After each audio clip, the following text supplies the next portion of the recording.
Hello everyone, welcome to Agile Tech. In this video, we're going to be looking at the database part of NECO 2024 Data Processing Practical. And the software we're using is the Microsoft Access to perform the tasks. Now they said create a sales table with 6 additional records using the following fields names that have been stated here. So the first thing you do, you have to create a database.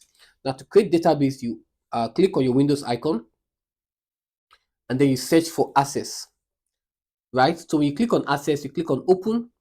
Now there are two ways to do this. You can click on blank database, right? And then choose the file name for your database and then choose the URL. Okay, choose the URL, the directory for it. So you can change this to look for where that folder is that you want to store this database to. And then once you have done that, you click on create. Okay, and this is going to create a default table for you that you have to close. But there is a simpler method, right? A simpler method here simply means I will go to the folder, right click on it, click on new, click on what? Microsoft Access Database. So I can call this NECO. Name of my database is NECO 2024 DP. Okay. So now if I open this database, now I'll click on enable content. I can now create what? The sales table. So to do that, I'll click on what? Create, and then I'll click on what? Table. Okay. Click on what? Table. So now I have this. Okay. So what I will do now is I'm going to right click on it and give it a name. Okay, give it a name. So I'm going to save this as sales. Okay, sales. So now I have this and I'm going to switch to what? So I can close this and switch to what? Design view. So now I'll switch to design view. They said with the following names: sales ID, product ID, sales quantity, sales rate. Okay, as shown in this table. We are to assign the appropriate data type for each field in the sales table. So now I have my sales ID. So I'm going to type it as sales ID. Data type is auto number. The next one is what? Product ID. The product ID, and I have it as what? Number. So I'll switch here to number. The next one is what? Sales quantity. Sales quantity, and I have it as what? The data type as what? Number. So we'll talk about data type. This is the type of data that should be in the field. Okay, so we are assigning that type of data that should go into that field. Sales rate. So I have my sales rate.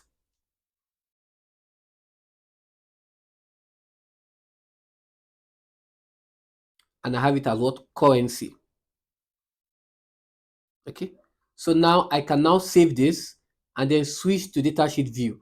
So I'll have this, right? So mine is showing pounds, okay, but you there over there in Nigeria, you can have it as what? Naira. Okay, so I have this. So I'm going to type in this one to product ID. Now this auto number, so you don't need to tamper with this. So I have my product ID is 1001. Now automatically it's going to assign, and then my sales quantity is going to be what? 30. And then my sales rate is going to be what? 500. Okay, 500. Okay, so now notice that this is 0 decimal place and mine is showing 2 decimal place. So I will save this and switch to my design view, and then other currency, I will go to my decimal place and then switch to what? 0 decimal place.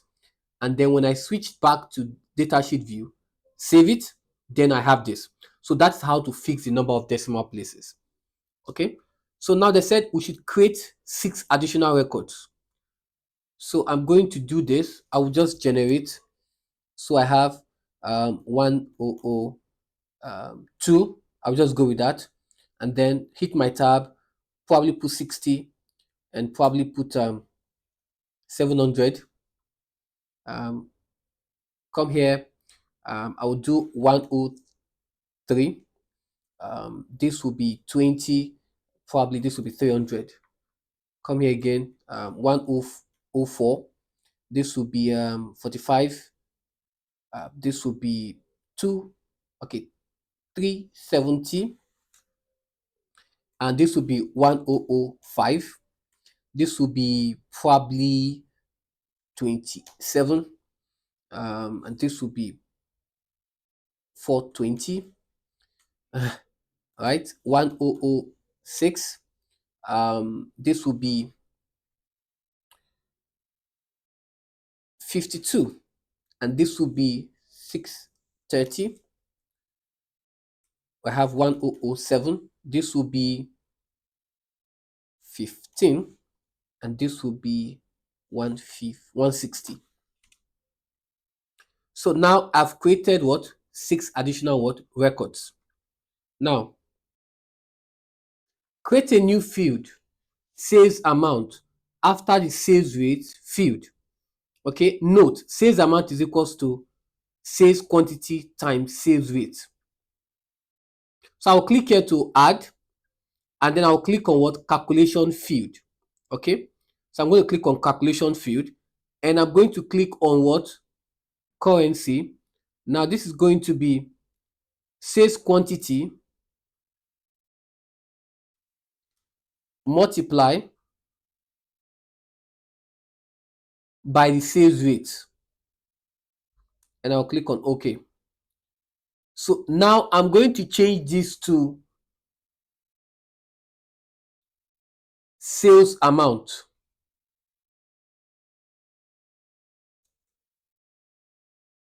Okay, so I'll double click on this.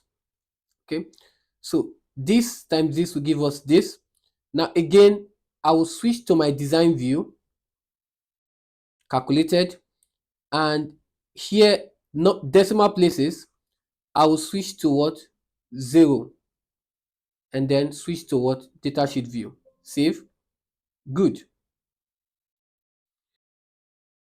IV, create a parameter query which will enable users to enter product ID to view the sales quantity, sales rate, and sales amount.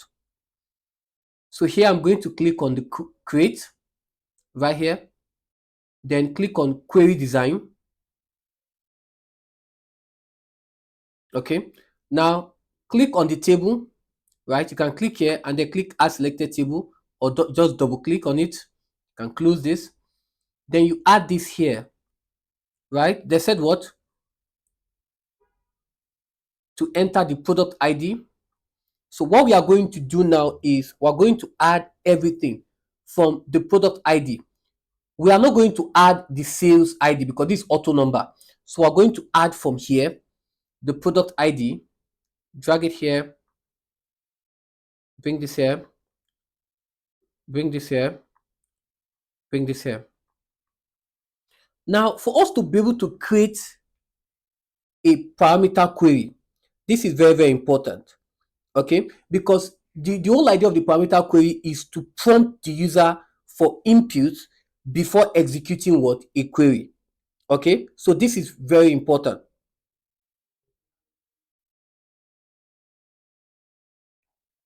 So we can now say that when we talk about a parameter query, it is a type, right? It's a type of query that would prompt the user to enter a value before the query is executed. Okay, so this is very important, right? So this allows more or less the query to be more dynamic and flexible because it can return different results based on what? The user input. I don't know if that makes sense. Based on the user input. So this is why it is a type of query, again, that would prompt the user to be able to enter a value before the query is executed. Okay, so it enables us, the user, to be able to enter, in this case, the product ID to see this. So now to do this, under the criteria section, I'm going to do this. I'm going to type this. And what I will type here is, in brackets, enter the product ID, and I'll hit this and then close the bracket. Now, if I want to run this,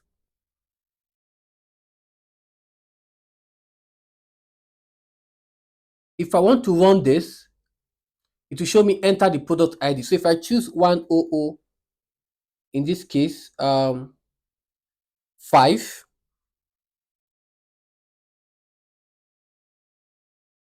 and I click on OK, it's going to show me this. Okay, so which is what I want.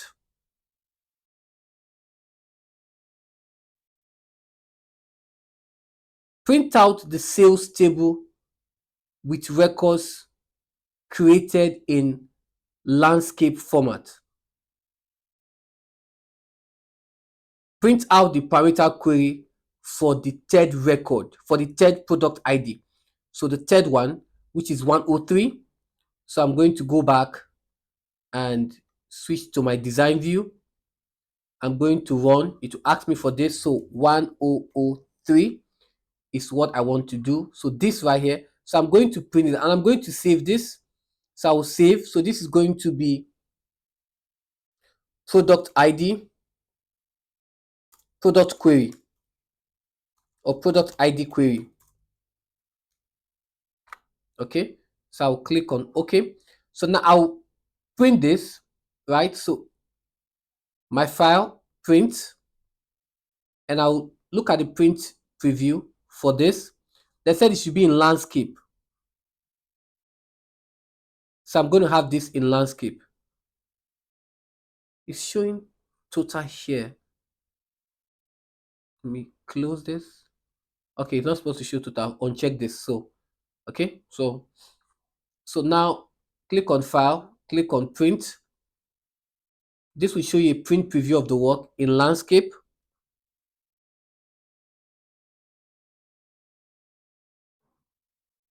In landscape format. Okay, and please ensure your page setup, please ensure the page is set to A4. Okay, very important. Okay, so I can print this. Print. Microsoft prints to PDF, very important. So this is going to be sales table, database, sales table. Then the next one I'm going to print is this. Close print preview. Come here, file, print. This one is what? Landscape as well. Okay, I'll just make both of them landscape.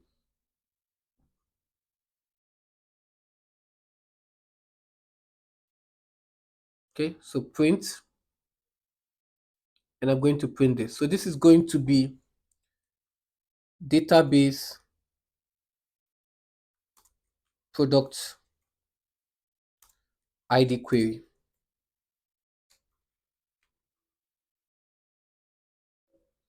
Okay, so the next question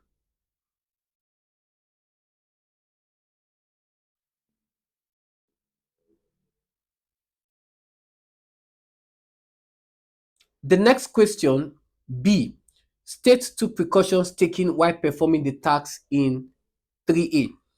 Write short notes on the following database organization. So I'm going to open this in Word.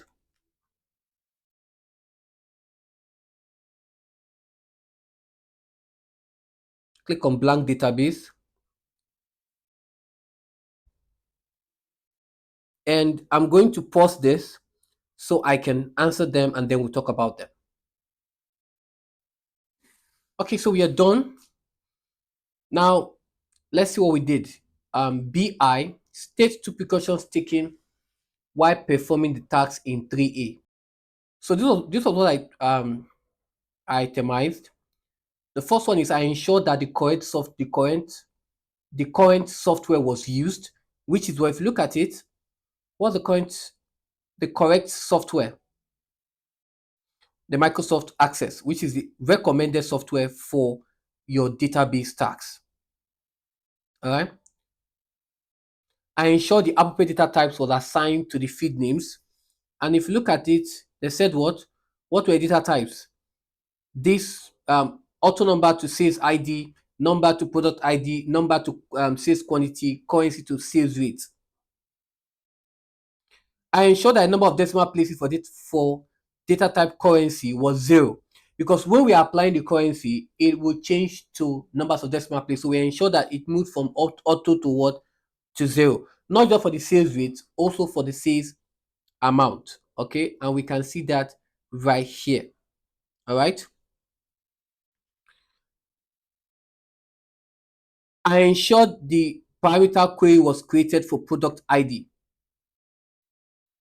And if you look at the question here, you see that print out the create a parameter query which will enable the user to enter the product ID, which is what we did, right? So if you switch to our design view, we actually did that here. Okay, enter your parameter, right? Okay. Write short note on the following database organization: hierarchical database, network database, relational database. I know we're just meant to just do a brief, but since this is a video to explain, I'm just going to just explain everything here. So for a hierarchical database, the type of database that organize data in a tree-like structure, okay, with each record having a single parent and multiple child. So it goes in the structure like something like this, where we have this here, and then we have other ones like this, something like this as well, something like this, and we have uh, here like this, each of the nodes right here. So this gives you an understanding of what we mean by that. Okay. Okay. The structure is similar to a file system where directories and subdirectories are organized in a hierarchical manner. So what are the key features of a hierarchical databases, right? Here, data is organized in a tree-like structure, which I've drawn. Each record has a single parent record and multiple child records. So a single, and then we have multiple child records. Relationship between the records are represented as links between the nodes. So you can see what I drew earlier. There were links. They are all linked together. Data is stored in a series of segments, each containing a group of related records. Okay, it supports fast data retrieval and efficient data storage. Okay, the next one are the examples. Now the examples here are, we have the IBM, which is the international business machine, IMS, which is the information management system. We have the Windows registry. This is another one. And then we have the XML, right? XML, which is the extensible markup language document. Okay. Now for the network database, it is a type of database that organizes data as network of interconnected records.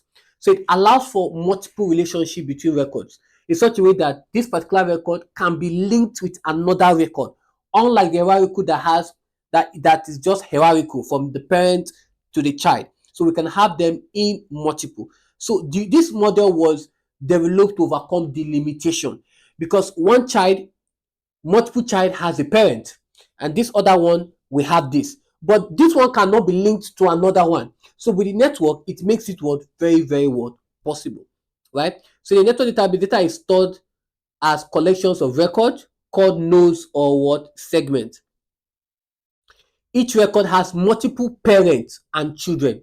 So each record can have, because they are all networks.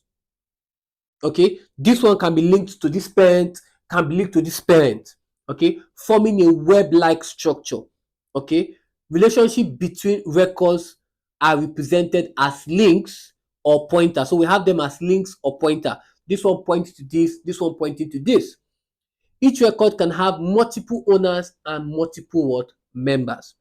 And these are the features here: multiple relationship between records, flexible data modeling, efficient data storage and retrieval, support for large-scale applications. And these are the examples here: integrated data stored, integrated data management system, network models like the Codacile, which is the Conference on Data System Languages model. Relational is a type of database that organizes data into one or more tables, okay, with each table having rows and columns. So each table have rows and columns. So this one is not relational because it was not really related. We do not have um, two tables being linked together with the primary key with key fields. Okay, it is similar to more or less an Excel spreadsheet, but different because here we are having each row represent a single record, each row represent a single record, and each column represent a single field, right? So here each row represent a single record, and this right here represent what? A field, right? Represent a field or what we call an attribute. So we can call this a field or what? An attribute of that record. So the columns represent a field or attribute, and the rows they represent records. Now in a relational database, data is stored in tables, with each table having a unique name, right? So you can see that in this case, we have them stored in one table. Okay. Um, each table has rows and columns, which is records and fields. Data is manipulated using the SQL, which is the structured query language. Okay. And if we do this, you will see that we have the SQL view for this. Okay. So select sales, which is what? The sales dot what? Product ID, sales dot. This is the table. This is the table, and this is what? This is the table, and these are the what? The fields or the attributes. Okay. You have your table dot the fields or the attributes from what? The table, where we're now having sales with this particular attribute equals to this. This is the SQL for what we have done in the design view. Hope that makes sense. Okay, there's another way to actually write this as well, right? Okay, so also relational database follows relational model, which was introduced by, of course, Edgar F. Cord in 1970. Just a brief history. And this model is based on the concept of relational what? Algebra, which uses mathematical what? Operations to manipulate data. So what are the features? Data normalization of relational database, data integrity, of course, when we talk about data integrity, referential integrity, when we are creating relationships, we'll see that data consistency, support for querying using what? SQL, like I've shown you. Examples here are what? Of relational database are your MySQL, PostgreSQL, Microsoft SQL Server, Oracle. Okay, even your Microsoft Access works as Microsoft Access works as what? A relational what? Database. All right. So that's it here. So I'm going to save. No, it's important. That's all. Please write in your name and your registration number. In this case, I'm going to go with 1. So I'm going to click on File, click on Save As, Browse, and I'll save it there. Get to my download. This is going to be question 3. Okay, and I'm going to save this to PDF. So at the end of the day, we can now see everything we have done. So this is for question 3. Okay, this is for question 2. I've done the video for this, so you can actually watch it. And this is for question 1, which I have done the video for. All right. Thank you very much. I'll see you in the next one. Bye-bye.